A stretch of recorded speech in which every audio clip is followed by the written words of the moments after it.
Hello everyone, welcome back to the interview sessions of Paris Blockchain Week Summit. We have now Mark Yusko from the Morgan Creek Capital Management. Hello Mark. Hey, thanks for having me. How are you, Mark? Doing great. Been a great summit so far. Excited about being here and everybody else talking about blockchain and all the implications. Yeah, everyone talking about blockchain.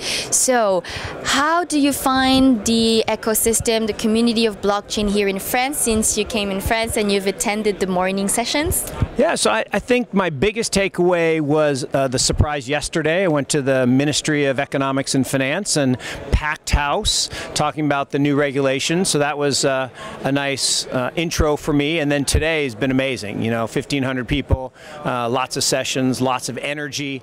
And I think the ecosystem here is pretty well developed, which was a surprise to me. You know, coming from the States, we think all the smart people are in the States, but clearly that's not the case. There was even an exclusive French tech stage, if you saw. No, I did see, yeah. Yeah, amazing. So, what are your expectations at this event here? What insights would you like to have? What would you like to have when you leave? What is the fruit of the conference? Yeah, I think my expectations were that this would be a great intro into what's going on the continent in terms of blockchain development and technology development. I think those have been met and surpassed. I think the number of developers, the number of projects is really exciting. I think the quality of the panels here has been stupendous. The only thing is they're short, right? You know, they're trying to squeeze a lot in, and it's tough. You gotta talk fast to get all the information out. So our panel was fun this morning, and I would say that another expectation I had was that I would get to interact with some really good project leaders and developers, and that has been the case. A lot of good networking opportunities. Amazing. I'm really happy to hear that. How was the dinner at the stadium yesterday, if you attended? Talk about an epic place to have a dinner, great group of people, and the nice thing about going to a site like that, one, it's just the history of being at the original stadium where the French won the World Cup back in '98 in the first year it was erected, but also you're captive, right? You can't leave. You know, one of the challenges of a lot of conferences is people are coming and go and you don't really get to spend time together. Last night you were stuck there 3 hours, which is great. I mean, stuck in a positive way. So lots of good interactions and just a historic site and really an epic dinner.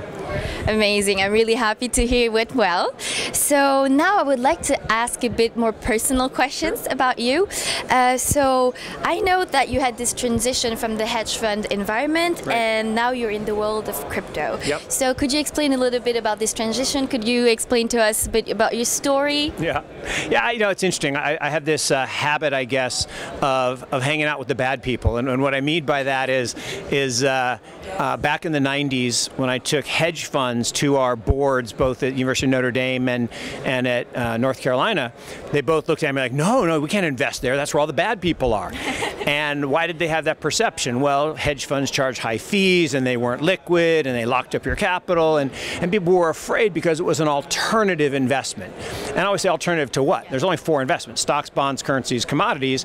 And back then you were just getting another access to stocks, bonds, currencies, and commodities, but you were doing it with, we thought, the best talent.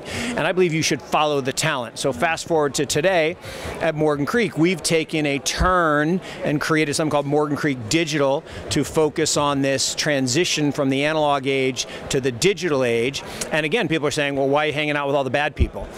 Because everybody knows that, you know, only drug dealers and terrorists use cryptocurrencies. And my view is, in all technological waves, they're first used by the fringe, right? The quote-unquote bad people. Think about the first person to use a pager, or you need early adopters. Early adopters, and those people are shut out of the mainstream technology, so they find new technology, and then it becomes mainstream. So I think it's a good thing if you find yourself hanging out with the fringe, because that's where the big money-making opportunities always are. Yeah. So opportunities, and talking about opportunities, about Bitcoin, you mentioned recently in some interviews that is a very good investment and a good bet on the long term. Yes. And you also stated that 2020, the credit bubble will start to blow up. Yes. So do you feel we have some kind of cycle? Is it the end? Is it a start? How do you feel about all this? Well, I think there's 2 ways to think about this. So we come from the traditional world: stocks, bonds, currencies, these commodities, and we've counseled our clients and investors that they need to think about overall valuations in each of those assets. And if you look today at the valuations in fixed income, they're extremely high. In fact, some would say bubble. And if you buy a bond today yielding 2.5% or 3%, that's your return for the next decade. If you look at equity valuations globally, they're very high. The likelihood of making low single-digit returns. So if you're looking as an institutional investor at those prospects, you need to look for alternative forms of alpha. And those alternative forms of alpha tend to be in technological evolutions or around innovation. And we think blockchain is an example of that, and crypto assets are an example of that. And at the end of the day, we believe 10 years out, 20 years out, they'll only be crypto assets. There'll be crypto stocks, crypto bonds, cryptocurrencies, crypto commodities, just like their stocks, bonds, currencies, commodities today. They'll just be digital. And so we are counseling people to migrate from the traditional world to the digital world. One point on this is that we believe, Morgan Creek, that we are currently in an environment, particularly in the US, very similar to the tech bubble of 2000. And if you look at the tech bubble in 2000, 2000 was a small down year, down single digits. 2001 was a double-digit down year, and then the credit bubble burst in 2002. Companies like WorldCom and Enron exploded, down 22%. I look at the same thing here. We had the big tech bubble in the US last year, markets down single digits. This year, everybody's all excited about the run-up in markets, but there were two 20% bear market bounces in 2001. We think the same thing's happening now. And then in 2020, all this debt that companies have borrowed to buy back their own stock, I think starts to blow up because the economy slows globally and that natural cycle takes back over. So it links everything together. And if I think about the most asymmetric return opportunity, it's the crypto assets, because the downside we think is relatively low after a long bear market, so you're buying cheap, and the upside we think could be very high. That is the best deal, actually. Look, the goal in life is to buy low and sell high. And the problem is most individuals like to buy high and sell low. They like to buy what the herd is buying because it feels good. And I like to say all the time that... Like January. Yeah, well, if you make an investment and you feel good about it, you're probably going to lose money. If you make an investment, if you feel a little sick to your stomach, you probably make a lot of money. The last question before the end of this interview is, how's the general sentiment in the traditional finance sector with regards to cryptos and bitcoins? Yeah, look, sentiment's still pretty low in the sense of there's still a lot of fear, there's still a lot of uncertainty, and there's still a lot of doubt.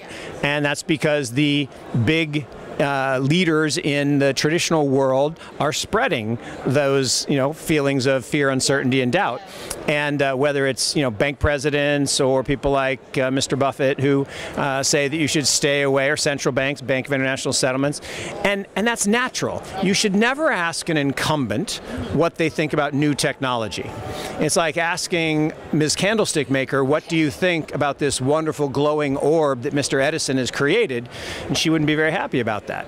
The good news is, if we look back in history, everything that people thought would displace jobs and create less opportunity actually ends up creating more opportunity. And this will be the same. Every technological evolution, whether it was the internet, whether it was the mobile net, or whether it's the trust net, which is, I think, the blockchain era that's coming, I think it's going to create the greatest wealth creation opportunity we've ever seen, and the biggest boom in humanity we'll ever see. Thank you so much for your insight, Mark.